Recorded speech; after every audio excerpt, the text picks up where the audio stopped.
Shalom bien-aimés dans le Seigneur, nous bénissons Dieu des grâces qui nous a fait grâce de voir encore cette journée. On va prier pour partager les petites pensées de la part de Dieu. Seigneur, nous nous rendons grâce à toi, car c'est toi le Maître, le Saint-Dieu, le Dieu Tout-Puissant. Père, prends contrôle de ce moment, que ta grâce, Seigneur, nous soit favorable dans le nom de Jésus. Amen. Nous sommes dans le livre de Exode chapitre 17.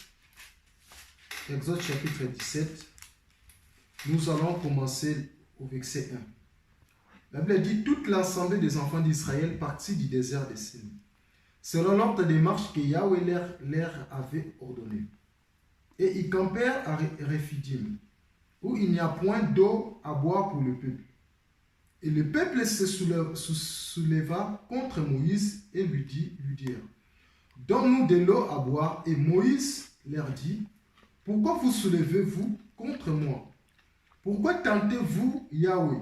Et le peuple donc y soif en ce lieu-là, par faute d'eau.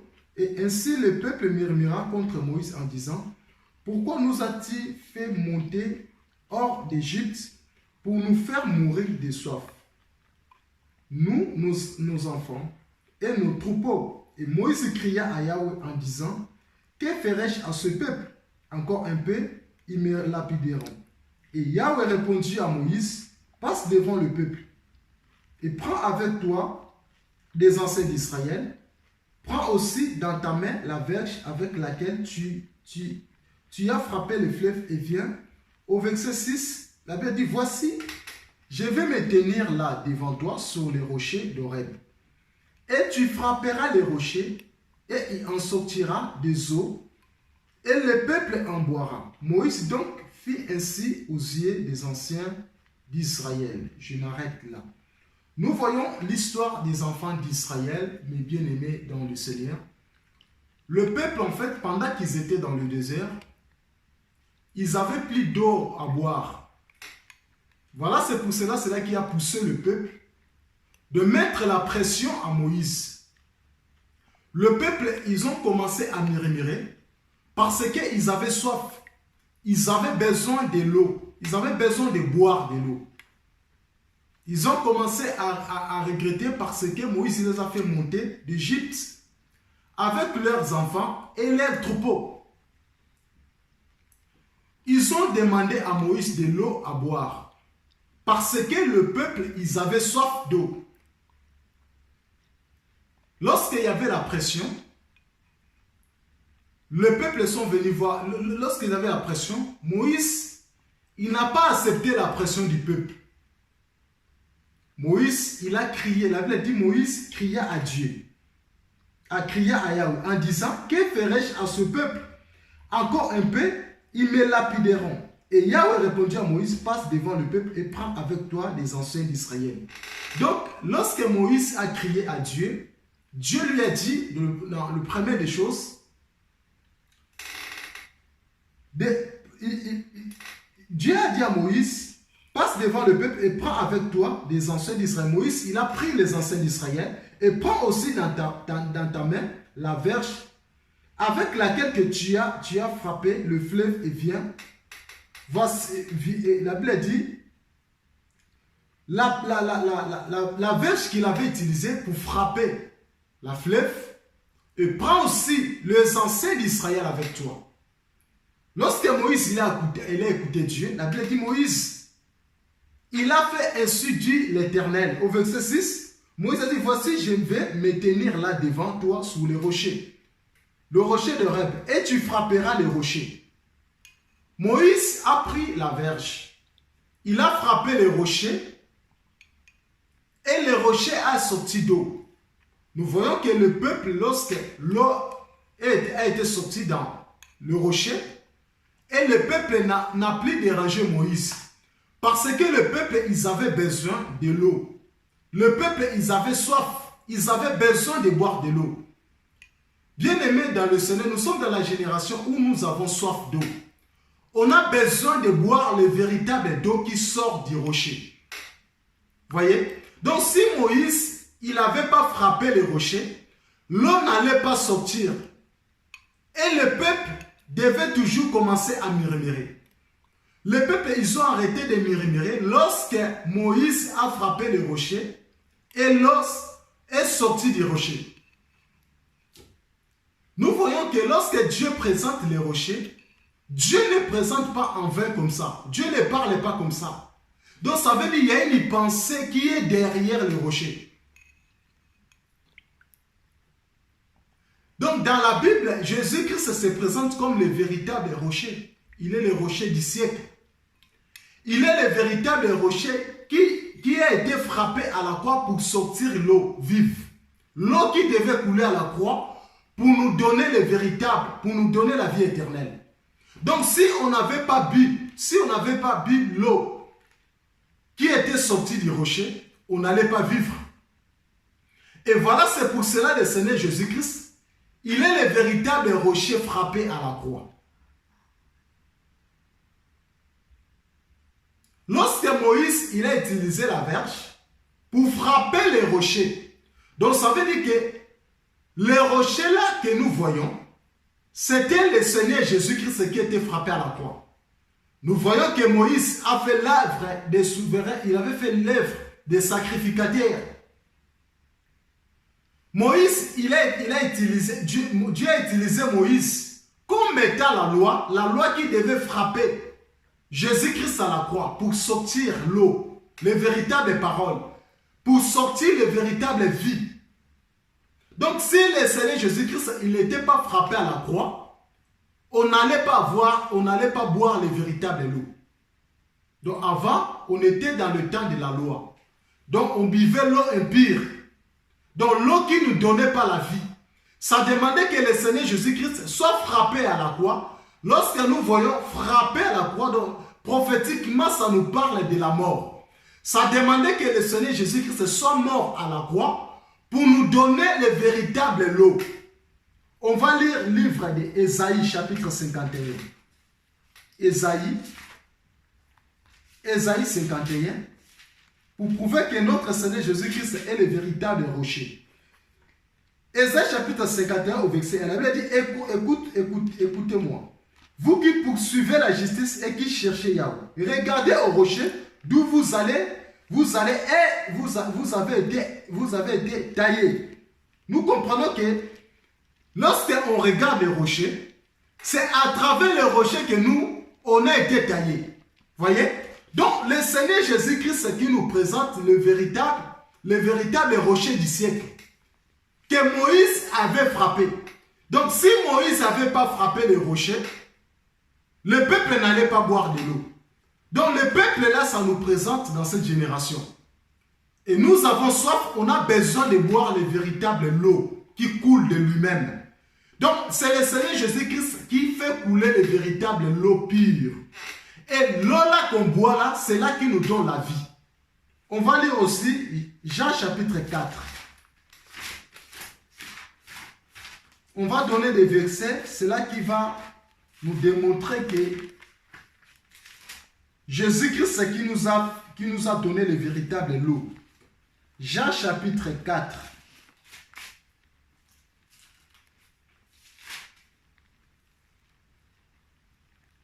Non, Jean chapitre 6 au verset 16. La Bible dit, et quand le soir fut venu, ses disciples descendirent de la mer. Étant montés dans la barque, non, Jean chapitre 4. Pardon, Jean chapitre 4. Allez, Jean chapitre 4. Je vais chercher les passages.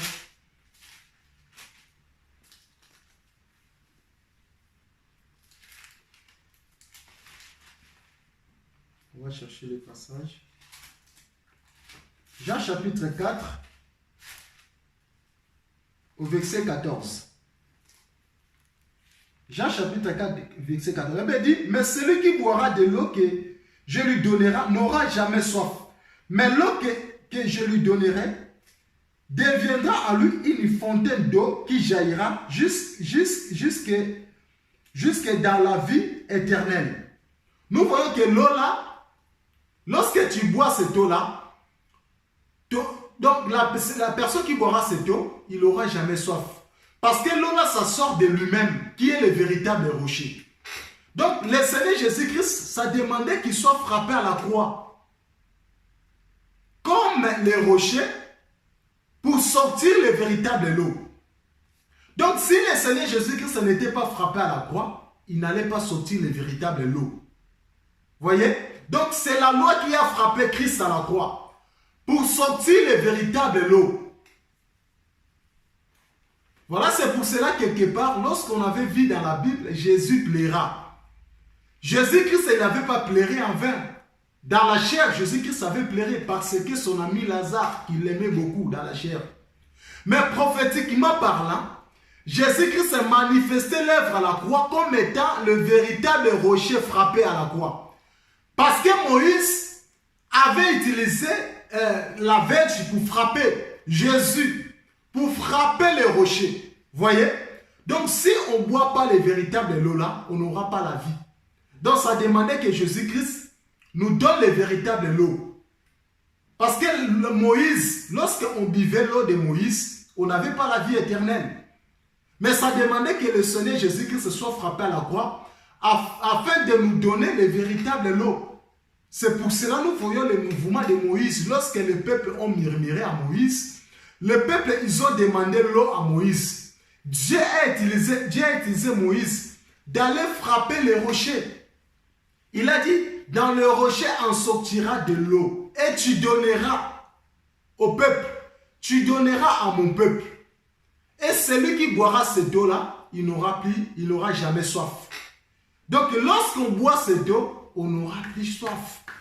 Et cette eau-là, ça nous donne la vie éternelle. On va lire 1 Corinthiens.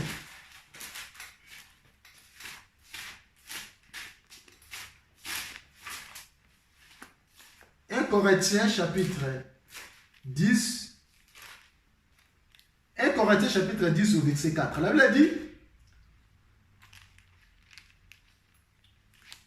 non, on va commencer le verset 3. Qui ont tous mangé la même viande spirituelle et qui ont tous bu les mêmes breuvages spirituels, car ils buvaient de l'eau du rocher spirituel qui les suivait et les rochers étaient Christ. Voilà. 1 Corinthiens, je dis 1 Corinthiens chapitre 10, on commence le verset 3 jusqu'au verset 4. Il dit, qui ont tous mangé la même viande spirituelle et qui ont tous bu les mêmes breuvages spirituels. Car ils buvaient de l'eau du rocher spirituel qui les suivait et ce rocher était Christ. Donc nous voyons que le véritable rocher c'est Christ. Donc le rocher qui sortait l'eau, qui produisait l'eau, c'était le Seigneur Jésus-Christ à la croix qui a accompli les missions de Moïse. Et voilà, c'est pour cela à la croix, le Seigneur Jésus-Christ devait donner sa vie pour ôter nos péchés. Donc si Jésus, il n'avait pas donné sa vie, on allait vivre dans l'impurité. Ça demandait que le Seigneur Jésus-Christ donne sa vie à la croix afin de nous purifier. Voyez? Donc afin de sortir l'eau qui devait nous purifier, bien aimé dans le Seigneur. Moïse a fait le geste. Lorsque Dieu a dit à Moïse, frappe le rocher, dans le rocher en sortira. Dans le rocher, je vais sortir l'eau que tu donneras à mon peuple. Voyez, nous sommes dans ce temps que nous devions reconnaître que notre Seigneur Jésus-Christ, il a été frappé à la croix afin de nous faire sortir l'eau pour nous donner pour boire. Donc sans cette eau-là, on n'allait pas vivre. Parce que nous avons deux sortes de l'eau. On a des eaux qui est usée, qui est impure, et nous avons les eaux pures que le Seigneur Jésus-Christ nous a données, qui nous donnent la vie éternelle. Donc si tu ne bois pas l'eau qui sort du rocher, tu n'auras pas la vie éternelle. L'eau de Moïse ne peut pas te sauver. L'eau de Moïse est là pour te condamner. Mais l'eau de l'éternel, l'eau qui sort du rocher, c'est l'eau qui nous donne la vie éternelle. C'est Dieu qui nous donne la vie éternelle. C'est Dieu qui nous sauve, qui va nous sauver. Donc, les pensées que nous devons partager ici, sur les rochers frappés. Les rochers frappés, ça nous présente le Seigneur Jésus-Christ qui est mort à la croix, qui a été frappé, afin de sortir l'eau, pour nous donner, pour nous purifier. Donc, sans cette eau-là, on n'allait pas être sauvé. J'ai dit que Moïse, ça présente la loi. La loi a frappé Jésus-Christ à la croix afin de faire sortir l'eau pour nous sauver. Donc lorsque le peuple d'Israël ont murmuré contre Moïse, ils avaient soif d'eau, ils avaient besoin de boire. Dieu a utilisé Moïse, Moïse a crié à Dieu. Dieu a utilisé Moïse afin de frapper le rocher pour faire sortir l'eau pour donner au peuple d'Israël. J'ai dit que lorsque Moïse frappait le rocher, c'était un mouvement prophétique qui présente que le Seigneur Jésus-Christ est le véritable rocher, qui devait être frappé par le souverain sacrificateur afin de sortir l'eau. Lorsqu'on boit cette eau-là, on aura la vie éternelle. Donc, lorsqu'on boit cette eau, on va aller au ciel avec cette eau. Si tu ne bois pas cette eau-là qui sort de Jésus, tu n'auras jamais la vie éternelle. Donc, Moïse, qui est la loi, qui a frappé le Seigneur Jésus-Christ à la croix, afin de sortir l'eau. Donc, lorsque nous voyons que Jésus plaira, je vais décortiquer ça encore plus tard, dans des jours à venir. Lorsqu'on voit que Lazare, Jésus plaira dans la Bible, il est question des rochers. Donc, le Seigneur Jésus-Christ, prophétiquement, il était comme un rocher frappé par la loi. C'est pour cela que Jésus-Christ avait plairé Lazare. Que le Seigneur Jésus-Christ vous bénisse. Si Dieu nous permet, on va décortiquer Jésus plaira. Vraiment que le Seigneur Jésus-Christ vous bénisse. Soyez bénis abondamment. À la prochaine. Que le Seigneur Jésus-Christ vous bénisse. Merci.